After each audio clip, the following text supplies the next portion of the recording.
This bulletin is sponsored by Earth Diagnostic Center. नमस्कार, मैं हूं जयश्री नागदा और आप देख रहे हैं सीबीसी न्यूज राजस्थान का संभाग बुलेटिन। इसमें है वो सारी खबरें जो आपके लिए जानना जरूरी है। तो आइए एक नजर डालते हैं आज के न्यूज हेडलाइंस पर। उदयपुर में कोरोना खत्म होने की तरफ 136 नए मामले आए। पॉजिटिविटी रेट गिरकर 6.98% हुई। अब सिर्फ 1000 एक्टिव रोगी। नगर निगम उदयपुर का बजट कल। इस बार 385 करोड़ का बजट, पिछले साल से लगभग 140 करोड़ रुपए ज्यादा। उदयपुर के हाथीपोल में 40 सेकंड में बुजुर्ग कारोबारी को चाकू की नोक पर लूट लिया गया। चोरी की बाइक से आए और घुस गए दुकान में। हिजाब विवाद अब राजस्थान में भी। जयपुर में बुर्का हिजाब पहनकर आई छात्राएं, कॉलेज में नहीं मिली एंट्री, बोली संविधान ने हमें दिया है अधिकार। रुदावल भरतपुर में 50 महिलाओं ने पुलिस पर हमला कर आरोपी को छुड़ाया, गिरफ्तार किया तो जीप के आगे खड़ा किया ट्रैक्टर। देखते ही देखते पूरा गांव छूट पड़ा। 4 निलंबित बीजेपी विधायकों का विधानसभा के बाहर धरना। रीट का पेपर कहां मिलेगा, नाथी तेरे बाड़े में ये लगाए नारे, कहा सीबीआई जांच तक करेंगे संघर्ष। भीलवाड़ा में 3 घंटे तक शहर की सड़कों पर घूमे कलेक्टर, समस्याएं सुनी। कलेक्टर से अधिकारियों ने साथ किया पैदल निरीक्षण, लोगों से रूबरू होकर जानी हर समस्या। पत्नी करती थी जिसके पास इन्वेस्ट, पति ने उसे ही लूट लिया। श्रीगंगानगर में फाइनेंस कंपनी कर्मचारी से लूट मामले में डिपॉजिट देने वाली महिला का पति ही निकला मास्टरमाइंड। सागवाड़ा डूंगरपुर जिले के पंडित दीनदयाल उपाध्याय राजकीय चिकित्सालय के सफाई कर्मी जिला कलेक्टर से भी नहीं घबराते। दौरा प्रस्तावित था फिर भी अस्पताल में बेपरवाह रहे सफाई कर्मचारी। अपने ही इवेंट में गेस्ट बनकर आएं और सारे अरेंजमेंट्स हम पर छोड़ दें। हम है ना, अपना इवेंट एसके इवेंट से बुक कराएं और हो जाएं टेंशन फ्री। फिर चाहे शादी हो, पार्टी हो या हो कोई कॉर्पोरेट इवेंट, अरे चले कहाँ, दिए गए नंबर पर कांटेक्ट करें। और अब खबरें विस्तार से। उदयपुर में कोरोना के मामले में लगातार गिरावट देखने को मिल रही है। गुरुवार को उदयपुर में कोरोना के 136 मामले सामने आए। पिछले कई दिनों से कोरोना के नए मामलों की संख्या 300 के नीचे बनी हुई है। शुक्रवार को चिकित्सा विभाग ने 1948 सैंपल जांचे, जिनमें से 136 लोग पॉजिटिव आए। अच्छी बात यह रही कि पॉजिटिविटी रेट गिरकर 10% से नीचे पहुंच गई है। शुक्रवार को पॉजिटिविटी रेट 6.98% रही। उदयपुर के लिए राहत की बात यह है कि ये दर पिछले 4 दिन से 10% के नीचे बनी हुई है। साथ ही इसमें लगातार गिरावट भी देखने को मिल रही है। उदयपुर में कोरोना संक्रमण घट रहा है। इसकी बड़ी वजह शहरी इलाकों से ज्यादा मामले सामने नहीं आना है। शहरी क्षेत्र में संक्रमण के आंकड़ों में तेजी से कमी आई है। अब जो आंकड़े सामने आ रहे हैं उनमें ज्यादातर ग्रामीण इलाकों से हैं। शुक्रवार को सामने आए 136 रोगियों में से 80 ग्रामीण इलाकों से सामने आए, जबकि शहरी इलाके से सिर्फ 56 रोगी आए। जबकि कुछ दिनों पहले तक ज्यादातर मामले शहरी इलाकों से आ रहे थे। शुक्रवार की रिपोर्ट में 6 कोरोना वॉरियर्स भी पॉजिटिव आए हैं। फरवरी के महीने में 11 दिनों में अब तक 3079 रोगी सामने आ चुके हैं। कोरोना के मामलों में गिरावट के बावजूद इस महीने 3000 से ज्यादा रोगी पॉजिटिव आ चुके हैं।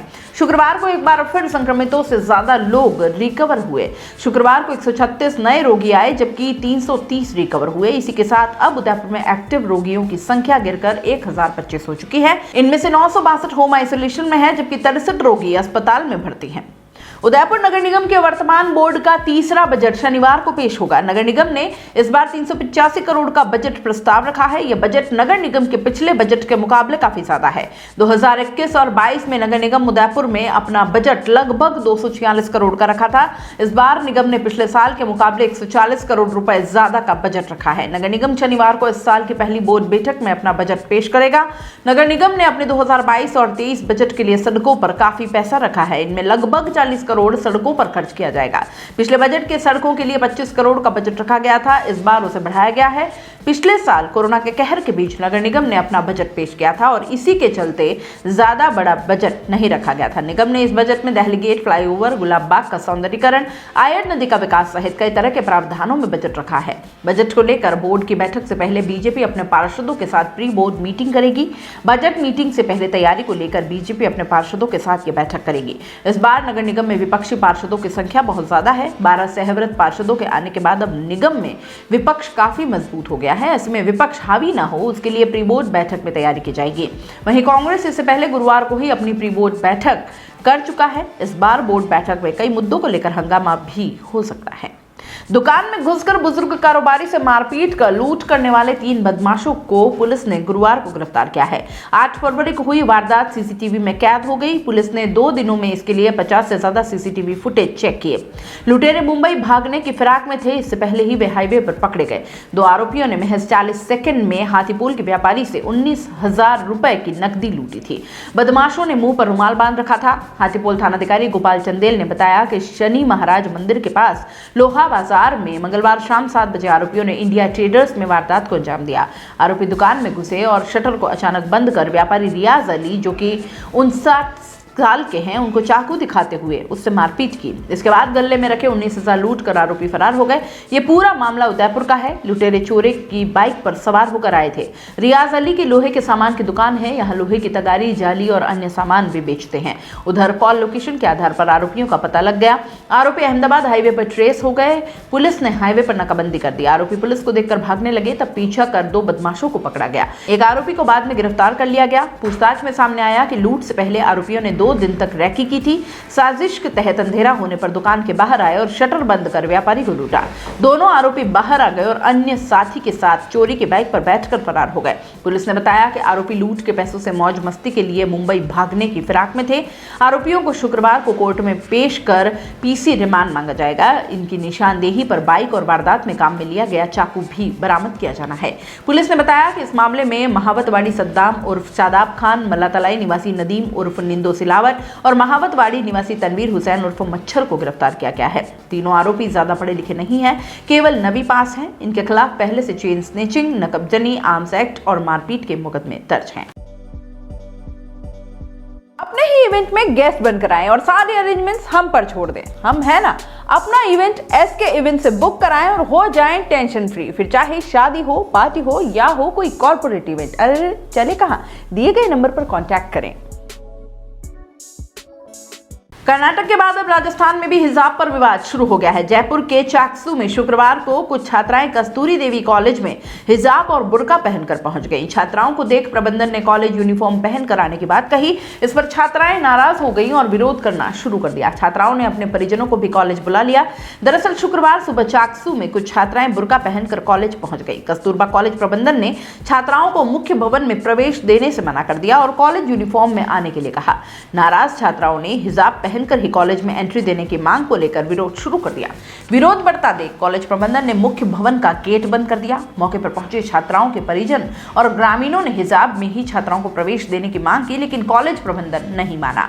कॉलेज पहुंची छात्राओं ने कहा कि भारत के संविधान में सभी वेशभूषा को मान्यता दी गई है। ऐसे में हमारे धर्म के लिबास को पहनने से किसी को कोई आपत्ति नहीं होनी चाहिए। कुछ सांप्रदायिक लोग बेवजह हमें परेशान कर रहे हैं, जो सरासर गलत है। वहीं इस पूरे मामले पर कॉलेज प्रबंधन ने चुप्पी साध ली है। विवाद बढ़ने के कुछ ही देर बाद मौके पर पहुंची पुलिस ने समझाइश कर मामला शांत करवाया।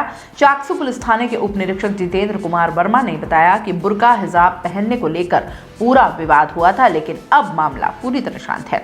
कॉलेज के सहायक निदेशक सुमित शर्मा ने बताया कि पिछले कुछ दिनों से लगातार छात्राएं बुर्का पहनकर कॉलेज आ रही थी। लगातार कॉलेज प्रशासन द्वारा छात्राओं को यूनिफॉर्म में आने के लिए बोला जा रहा था। छात्राओं ने कॉलेज प्रबंधन की बात को दरकिनार करते हुए बुर्का हिजाब पहनकर कॉलेज आना जारी रखा, जिसके बाद आज मजबूरन सख्ती दिखाते हुए छात्राओं को रोकना पड़ा। इसके बाद छात्राएं कुछ असामाजिक तत्वों के साथ कॉलेज पहुंच गई और जमकर नारेबाजी करने लगी। रेप के प्रयास में आरोपी को गिरफ्तार करने गई भरतपुर पुलिस पर 50 से ज्यादा महिलाएं टूट पड़ी। कुछ युवकों के साथ मिलकर इन महिलाओं ने पुलिसकर्मियों को जमकर पीटा, खूब गालियां दी और आरोपी को छुड़ा ले गई। उज्जैन थानाधिकारी सहित 5 पुलिस वाले घायल हुए हैं। पुलिस ने आरोपी को जैसे ही जीप में बिठाया, गांव वालों ने घेर लिया। गाड़ी के आगे ट्रैक्टर खड़ा कर दिया गया और इसकी सूचना अधिकारियों तक पहुंची तो स्पेशल टीम भेजकर पुलिसकर्मियों को गांव से सुरक्षित निकाला। घटना भरतपुर के उज्जैन थाना क्षेत्र के जुगलापट्टी की है। थानाधिकारी राजेश कसाना ने बताया कि जुगलापट्टी के बंटी नाम की युवक पर एक महिला ने रेप के प्रयास की शिकायत दी थी। 16 सितंबर 2021 को उज्जैन थाने में मामला दर्ज करवाया गया। 4 जनवरी 2022 को धौलपुर एडिशनल एसपी को जांच सौंप दी गई। आरोपी कई दिनों से फरार चल रहा था। पुलिस जगह जगह दबिश दे रही थी पर सफलता नहीं मिल रही थी। शुक्रवार सुबह पुलिस को सूचना मिली कि बंटी अपने घर आया हुआ है। थाना अधिकारी समेत पुलिस फोर्स गांव पहुंच गई। बंटी को गिरफ्तार कर पुलिस ने गाड़ी में बिठाया और रवाना होने लगी। तभी एक युवक ने पुलिस जीप के आगे ट्रैक्टर लगा दिया। देखते ही देखते 50 से ज्यादा महिलाएं और पुरुष जीप के पास पहुंचे और घेराबंदी कर पीटना शुरू कर दिया। थानाधिकारी ने बताया कि भीड़ में मौजूद बच्चे भी पीछे नहीं रहे। महिलाओं ने पुलिस की वर्दी भी फाड़ने की कोशिश की। घायल पुलिस कर्मियों को गांव वालों ने घेर दिया। इसकी सूचना एएसपी अनिल मीणा और नदबई सीओ नीतिराज को दी गई। नीतिराज और क्यूआरटी टीमें मौके पर पहुंची और घायल पुलिस कर्मियों को गांव वालों से छुड़ाया। घायल पुलिस कर्मियों को अस्पताल पहुंचाया गया है। दूसरी ओर आरोपियों की गिरफ्तारी के लिए पुलिस दबिश दे रही है। भाजपा के 4 विधायकों रामलाल शर्मा, मदन दिलावर, चंद्रभान सिंह आक्या और अविनाश गहलोत ने निलंबन के विरोध और रीट की सीबीआई जांच की मांग पर विधानसभा के गेट पर धरना दिया। चारों विधायकों ने नारे लगाए, रीट का पेपर कहां मिलेगा, नाथी तेरे बारे में। विधायकों ने कहा कि चाहे सरकार 4 विधायकों को निलंबित कर दे या 40 विधायकों को निलंबित कर दे, बीजेपी का संघर्ष सीबीआई जांच तक जारी रहेगा। बीजेपी विधायकों ने कहा कि रीट मामला 26 लाख युवाओं और 1 करोड़ लोगों से जुड़ा है। यह प्रदेश और देश का सबसे बड़ा मुद्दा है। बीजेपी पार्टी का फैसला है कि इस मुद्दे पर सीबीआई जांच से कम कुछ भी मंजूर नहीं है। बीजेपी विधायक दल की बैठक में भी यह फैसला लिया गया है कि आंदोलन लगातार जारी रहेगा। निलंबन वापस नहीं लेने पर विधायक मदन दिलावर ने कहा कि सरकार हठधर्मिता अपनाए हुए है। बड़े बड़े मगरमच्छ बाहर घूम रहे हैं। रीट पेपर लीक मामले में सरकार के मंत्री और मुख्यमंत्री शामिल हैं तो उनकी जांच होनी चाहिए। दिलावर ने कहा कि राजीव गांधी स्टडी सर्कल के मुख्यमंत्री पदाधिकारी हैं, इसलिए जांच जरूरी है। विधायक रामलाल शर्मा ने कहा कि वह चाहते हैं कि विधानसभा में उनके क्षेत्र की समस्याओं से जुड़े मुद्दे उठें, लेकिन रीट भी विधानसभा क्षेत्र के हजारों युवाओं से जुड़ा मामला है। जब तक उन युवाओं के साथ न्याय नहीं होगा, संघर्ष जारी रहेगा। अगर सरकार हमें निलंबित कर दबाव में लेकर ये सोचे कि निलंबन को निरस्त कर देंगे तो हम सदन की कार्यवाही ठीक से शुरू करने देंगे, यह कतई नहीं होगा। विधायक चंद्रभान सिंह आक्या ने विधानसभा के बाहर धरना देने पर कहा कि कांग्रेस पार्टी पूरे देश में खत्म हो गई। आने वाले समय में तानाशाही की वजह से राजस्थान में भी खत्म हो जाएगी। बीजेपी ने जो सीबीआई जांच का मुद्दा उठाया है, यह लाखों युवाओं का मुद्दा है, पूरे देश और राजस्थान का मुद्दा है। इसकी जांच होनी चाहिए। दूध का दूध, पानी का पानी होना चाहिए। चाहे कोई मंत्री हो या मुख्यमंत्री हो, कोई नहीं बचे। अविनाश गहलोत ने कहा कि गुरुवार को मंत्री प्रताप सिंह खाचरियावास के साथ विधायक राजकुमार शर्मा, गोविंद सिंह डोटासरा और दूसरे विधायकों ने भद्दी गालियां महिला विधायकों के सामने की। यह राजस्थान सरकार की दोहरी राजनीति को दर्शाता है। एक तरफ बीजेपी विधायकों की वाजिब मांगों को दबाने की कोशिश की जा रही है, दूसरी तरफ सरकार के मंत्री अश्लील गालियां सदन में बक रहे हैं। जब तक सीबीआई जांच नहीं होती, पार्टी निर्देश पर हमारा संघर्ष जारी रहेगा। अगर हमने गुनाह किया है तो ऐसा गुनाह हम 1000 बार करेंगे। ये युवाओं की बात है, लेकिन सरकार गलतफहमी में है। जब युवाओं ने कमान संभाली है, उस वक्त फैसला हुआ है। यह राजस्थान सरकार के ताबूत में आखिरी कील साबित होगा। भीलवाड़ा शहर में लोगों को आ रही विभिन्न समस्याओं को लेकर शुक्रवार को जिला कलेक्टर आशीष मोदी ने शहर का निरीक्षण कर दिया। मोदी के साथ एसपी आदर्श सिद्धू, नगर परिषद के सभापति राकेश पाठक सहित कई अधिकारी मौजूद रहे। मोदी ने शहर के अलग अलग इलाकों में घूमकर वहां मौजूद लोगों से वहां के आधारभूत सुविधाओं को लेकर जांच की। कई जगह लोगों ने अपनी अपनी समस्या बताते हुए जिला कलेक्टर से जल्द ही इन समस्याओं से निजात दिलाने की गुहार लगाई। जिला कलेक्टर ने भी लोगों को इन सभी मामलों में जल्द कार्यवाही करने का आश्वासन दिया। जिला कलेक्टर आशीष मोदी ने बताया कि अधिकारियों के साथ उन्होंने शहर का पैदल निरीक्षण किया, जहां उन्हें अलग अलग तरह की समस्याएं नजर आईं। उन्होंने बताया कि लोगों से पूछताछ में शहर में चल रहे रूरल डेवलपमेंट में कार्यों में सबसे ज्यादा समस्या सामने आई है। सड़कों पर बेतरतीब गड्ढे खोद दिए गए, जिनको अभी तक सही नहीं करवाया गया। साथ ही शहर में यातायात को लेकर भी काफी समस्याएं सामने आई। जिला कलेक्टर मोदी ने बताया कि इस पूरे निरीक्षण के बाद समस्याओं की एक सूची तैयार कर अलग अलग विभागवार लोगों को इन समस्याओं से निजात दिलाने की तैयारी की जाएगी। मोदी ने करीब 3 घंटे तक पैदल ही पूरे शहर का निरीक्षण किया। जिला कलेक्टर के लोगों की समस्या जानने की इस नई पहल का लोगों ने काफी प्रशंसा की। अमूमन देखने में आता है कि जब किसी सरकारी कार्यालय, भले ही वो अस्पताल ही क्यों न हो, जब किसी बड़े अधिकारी का दौरा होता है तो उसे चमका दिया जाता है। लेकिन जब बात जिला कलेक्टर की आए तो व्यवस्था और भी चाक चौबंद होनी चाहिए। लेकिन सागवाड़ा डूंगरपुर जिले के सागवाड़ा नगर पालिका अंतर्गत पंडित दीनदयाल उपाध्याय राजकीय चिकित्सालय में कुछ उल्टा ही मामला नजर आया। यहाँ सफाई को लेकर वैसे भी कई शिकायतें आए दिन मिलती रही हैं। यहाँ तक कि खतरनाक जीव जंतु का स्वच्छंद विचरण भी चिंता का विषय है। यहाँ पर उस पर अगर ये पहले ही पता हो कि कलेक्टर का दौरा होने वाला है, तब भी सफाई कर्मी यहाँ इतने बेपरवाह हैं कि अस्पताल के मुख्य द्वार पर सांप जैसे जानवर तक विचरण करते हैं। वहीं अस्पताल में सफाई के नाम पर गंदगी और कचरा इधर उधर बिखरा पड़ा रहता है। ऐसे में भी बेपरवाह सफाई कार्मिक प्रशासनिक अधिकारियों का लिहाज तक करते नजर नहीं आए, तो फिर औचक निरीक्षण की तो बात ही क्या की जाए। अस्पताल में आए दिन सफाई व्यवस्था को लेकर समस्याएं आती रहती हैं और सफाई व्यवस्था के लिए 4 ठेकेदार भी नियुक्त किए हुए हैं, फिर भी सफाई व्यवस्था सुधरने का नाम नहीं ले रही। जबकि डूंगरपुर जिले का उपजिला अस्पताल सागवाड़ा पंडित दीनदयाल चिकित्सालय बड़े चिकित्सालय में आता है और यहाँ मरीजों का आना जाना लगातार रहता है, फिर भी इसकी सुध लेने वाला कोई नहीं। अस्पताल अव्यवस्थाओं से घिरा हुआ है। चिकित्सा विभाग से अपील है कि ऐसे अस्पतालों का औचक निरीक्षण भी समय समय पर किया जाना चाहिए, ताकि सच्चाई सामने आ सके एवं सुविधाएं सुचारू हो सकें। करीब 1 पखवाड़े पहले गांव के 2 पीएस के पास फाइनेंस कंपनी कर्मचारी से लूट के मामले में पुलिस ने खुलासा करते हुए 4 लोगों को गिरफ्तार किया। खास बात यह है कि फाइनेंस कंपनी के कर्मचारी को लूटने वाला कोई और नहीं, कर्मचारी को रुपए जमा करवाने वाली एक महिला का पति है। बात कर रहे हैं श्री गंगानगर के। फाइनेंस कंपनी कर्मचारी लंबे समय से ग्रामीण इलाके में रुपए लेने आ रहा था। वह गाँव की कई महिलाओं के ग्रुप से जुड़ा हुआ था। ये महिलाएं उसे डिपॉजिट देती और फाइनेंस कंपनी कर्मचारी उसे अपने कंपनी में जमा करवा देता। इस बात की जानकारी एक गांव के महिलाओं के ग्रुप में शामिल एक महिला के पति को थी। महिला फाइनेंस कर्मचारी को रुपए जमा करवाने के लिए देती, लेकिन उसके पति की नीयत बिगड़ गई और उसने फाइनेंस कर्मचारी को लूटने का प्लान बना लिया।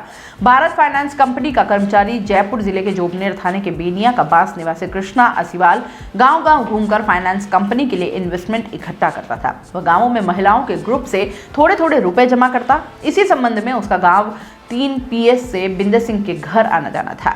बिंदर सिंह की पत्नी उसे हर माह रुपए जमा करवाती थी। बिंदर सिंह को इस बात की जानकारी थी कि फाइनेंस कर्मचारी कृष्णा के पास लौटते समय बड़ी राशि बैग में होती है। इसी को ध्यान में रखते हुए उसने लूट का प्लान बनाया। उसने अपने साथ पदमपुर के वार्ड 17 निवासी हरप्रीत सिंह उर्फ हैप्पी पुत्र राम सिंह, पदमपुर के वार्ड 9 निवासी बलबीर सिंह उर्फ बीरू पुत्र छिंद्रपाल सिंह और गांव 14 PSA निवासी हरजीत सिंह उर्फ काका सिंह पुत्र जीत सिंह को मिलाया। बिंदर सिंह की प्लानिंग के अनुसार कृष्णा के फाइनेंस कंपनी का इन्वेस्टमेंट लेकर लौटते समय हरप्रीत, बलबीर सिंह और हरजिंद्र सिंह ने उसे 2 PS गांव से पहले रोड पर रोका। इनमें से 2 लोगों ने कृष्णा पर हमला किया और तीसरा आरोपी मोटरसाइकिल स्टार्ट कर खड़ा हो गया। दोनों कृष्णा का बैग छीनकर तीसरे के साथ मौके से फरार हो गए। बैग में कलेक्शन के 75,000 रुपए, एक टैबलेट, मोबाइल फोन, 2,000 रुपए सहित पर्स, ID और ATM कार्ड थे। Investigation officer ASI Rohitash Kumar के अनुसार पुलिस ने मौका मुआयना करने के बाद आसपास की CCTV फुटेज खंगाले। इससे आरोपियों के बारे में जानकारी मिली। मोबाइल फोन लोकेशन खंगाली तो चारों आरोपियों के बीच घटना के दौरान बातचीत होना सामने आया। इनकी लोकेशन भी इसी इलाके में मिली। इसी आधार पर चारों को गिरफ्तार किया गया। पुलिस अभी इस मामले में आरोपियों से पूछताछ कर रही है। अपने ही इवेंट में गेस्ट बनकर आएं और सारे अरेंजमेंट्स हम पर छोड़ दें। हम है ना, अपना इवेंट SK इवेंट से बुक कराएं और हो जाएं टेंशन फ्री। फिर चाहे शादी हो, पार्टी हो या हो कोई कॉर्पोरेट इवेंट, अरे चले कहाँ, दिए गए नंबर पर कांटेक्ट करें। सलूमर क्षेत्र उपखंड क्षेत्र के जलारा थाना अधिकारी ने आमजन में विश्वास की अनूठी मिसाल पेश की है। दरअसल थाना अधिकारी परमेश्वर पाटीदार और उनकी टीम जैसे ही सालपुरा गांव पहुंची तो एक बार गांव के लोग अचंभित हो गए, लेकिन जैसे ही पुलिस ने नूत पेरावनी की रस्म की तो हर कोई आश्चर्यचकित हो गया। पुलिस का ये भी चेहरा होता है, ऐसा लोगों के सामने अब आया था। थाना अधिकारी ने झलारा पुलिस थाने में पिछले 40 सालों से खाना बनाने का कार्य कर रहे हीरा भाई मीना ने अपने बच्चे की शादी की। यहाँ पाटीदार अपनी टीम के साथ एक परिवार के सदस्य के रूप में कार्यक्रम में पहुंचे थे। हालांकि पुलिस द्वारा शादी समारोह में शरीक होना आम बात है, पर थानाधिकारी पाटीदार और उनकी थाना टीम ने वहां पहुंचकर परिवार के सदस्य की तरह दूल्हे और उसके पिता व परिवार के सदस्य को नूत पेरावनी करते हुए रस्म भी अदा की। पाटीदार हीरा भाई के यहाँ पहुंचे तो आदिवासी गीतों के द्वारा उनका स्वागत किया गया। बाद में दरवाजे के यहाँ पूरी थाना टीम को तिलक किया गया व स्वागत भी किया गया। पुलिस ने परिवार जैसा स्वागत देख गदगद हो गए। पुलिस की टीम जैसे ही हीरा भाई के घर पहुंची तो महिलाओं ने घूंघट में थानाधिकारी द्वारा की जा रही रस्मों को देखकर काफी खुशी जाहिर की। बाद में थानेदार साहब को राम राम करती हुई सभी महिलाओं ने उनका स्वागत किया। सलूमर नगर क्षेत्र डाल चौराहा घाटी से बुधवार को मोटरसाइकिल चुराने वाले आरोपी को पुलिस ने नाकाबंदी के दौरान मोटरसाइकिल जब्त कर गिरफ्तार किया। मनोज कुमार पुत्र राम अवतार मीना निवासी हुडला, जिला दौसा, विद्युत विभाग कार्यालय सलूमर में तकनीकी सहायक पद पर कार्यरत एवं हाल नगर स्थित डाल चौराहा घाटी पर मकान के बाहर से मंगलवार देर रात्रि को स्प्लेंडर मोटरसाइकिल चोरी हो गई। बुधवार को मामला दर्ज होने के बाद गुरुवार को अतकालिया चौराहे पर नाकाबंदी की गई। नाकाबंदी देखकर मोटरसाइकिल सवार भागने लगा, जिसको पुलिस ने पकड़कर गिरफ्तार किया और पूछताछ की गई। मोटरसाइकिल की पहचान करके आरोपी अरविंद पुत्र मोहन मीना उम्र 20 वर्ष निवासी सालिया थाना गढ़ी जिला बांसवाड़ा को गिरफ्तार किया गया। थानाधिकारी हरमन सिंह सोडा ने बताया कि गिरफ्तार आरोपी ने उक्त मोटरसाइकिल डाल चौराहा घाटी से चुराना स्वीकार किया एवं पुलिस को बताया कि 3 वर्ष पूर्व कलिंजरा में कपड़े की दुकान में कपड़ों की चोरी भी की थी। वह परतापुर में मोटरसाइकिल चोरी की थी। शातिर प्रवृत्ति के आरोपी से पुलिस की पूछताछ जारी है। परम पूज्य आचार्य श्री वैराग्यानंदी गुरुदेव सत्संग आशीर्वाद एवं आचार्य श्री सुनील सागर जी गुरुदेव के शिष्य पूज्य मुनि श्री सुयत्न सागर जी मुनिराज के सानिध्य में आयोजक शीतलनाथ मंदिर समिति, बीसा नागदा समाज एवं मुनि सेवा समिति, सकल दिगंबर जैन समाज के सहयोग से शुक्रवार को हर्षोल्लास के साथ संपन्न हुआ। प्रातः विधानाचार्य कमलेश सिंघवी के मंत्रोच्चार के साथ पंचामृत अभिषेक आदेश्वर लाल, मोहनलाल सिंघवी, शांतिधारा, सौधर्म इंद्रा, भगवान लाल वर्दीचंद रायकिया, कुबेर इंद्र शांतिलाल, जयचंद गुनावत, शीर सागर, हसमुख लाल, मोहनलाल दोषी जिताना ने की। अर्चना, फलका लाभ, राजमल, वरदलाल भिंडर, पहाड़चंद, जयचंद सिंघवी, केशर सेवा, मणिलाल, जयचंद सिंघवी, पाद प्रक्षालन व पुष्प अर्पण कमला देवी, भगवान लाल जी रायकिया ने किया। शाम की आरती पहाड़चंद जयचंद भीमावत की। धर्म सभा को संबोधित करते हुए मुनि सुयत्न सागर ने कहा कि जीवन में सदाचार, परोपकार व एक दूसरे के प्रति वात्सल्यता होनी चाहिए। जीवन में धर्म ही सच्ची शरण है। नगर के दानवीर भामाशाह समाजसेवी भगवान लाल वर्दीचंद जी रायकिया परिवार ने आचार्य श्री वैराग्यानंदी जी गुरुदेव की प्रेरणा व सानिध्य में नवंबर 2016 में मंदिर का भूमि पूजन शिलान्यास कर मंदिर निर्माण शुरू किया। मात्र 2 वर्ष की अल्प अवधि में निर्माण पूरा कराकर फरवरी 2019 में आचार्य श्री के विशाल संघ सानिध्य में रायकिया परिवार ने बीसा नागदा समाज के तत्वाधान में मुनि सेवा समिति, सकल जैन समाज के सहयोग से ऐतिहासिक 7 दिवसीय पंच कल्याणक प्रतिष्ठा महोत्सव संपन्न हुई, जिसमें मुंबई, नागपुर, अहमदाबाद, पातुर सहित मेवल, वागड़, छप्पन के हजारों श्रावकों ने भाग लिया। संभाग बुलेटिन में फिलहाल इतना ही। दीजिए इजाजत। नमस्कार। अपने ही इवेंट में गेस्ट बनकर आएं और सारे अरेंजमेंट्स हम पर छोड़ दें। हम है ना। अपना इवेंट SK इवेंट से बुक कराएं और हो जाएं टेंशन फ्री। फिर चाहे शादी हो, पार्टी हो या हो कोई कॉर्पोरेट इवेंट, अरे चले कहाँ, दिए गए नंबर पर कांटेक्ट करें। This bulletin is sponsored by a diagnostic centre. दोस्तों, CBC न्यूज आपके सहयोग से लगातार बढ़ता जा रहा है। स्वतंत्र पत्रकारिता का सहयोग करने के लिए आपका धन्यवाद। सबसे पहले तो जिन लोगों ने हमारे चैनल को सब्सक्राइब नहीं किया है तो पहले सब्सक्राइब करें, जिसका कोई शुल्क नहीं लगता और बड़ा आसान है। बस नीचे दिख रहे लाल सब्सक्राइब के बटन को दबाना है और पास में दिख रहे बेल आइकन को भी दबाना है, ताकि आपको अपने CBC न्यूज के हर अपडेट्स मिल सके। हमारे इंस्टाग्राम पेज और फेसबुक पेज को भी लाइक करें, फॉलो करें। वहां पर भी आपको मिलती है तरह तरह की अपडेट्स। हम पूरे राजस्थान से आपके लिए लाते हैं वो खास खबरें जो आपके लिए जरूरी है, और वो भी पूरी बेबाकी के साथ। पत्रकारिता के इस मुश्किल दौर में आपकी आवाज जिम्मेदारों तक पहुंचाना ही हमारा लक्ष्य है, और ये आपके सहयोग के बिना संभव नहीं है। हमारा सहयोग करें, स्वतंत्र पत्रकारिता में अपना योगदान दें और ज्वाइन बटन पर जाकर सदस्यता लें, चाहे सबसे छोटी सहायता के रूप में ही क्यों न हो। जनता की बेबाक आवाज बने रहें, उसके लिए सहयोग आपको ही करना है। सब्सक्राइब करिए और ज्वाइन बटन पर क्लिक कर सदस्यता ग्रहण कीजिए।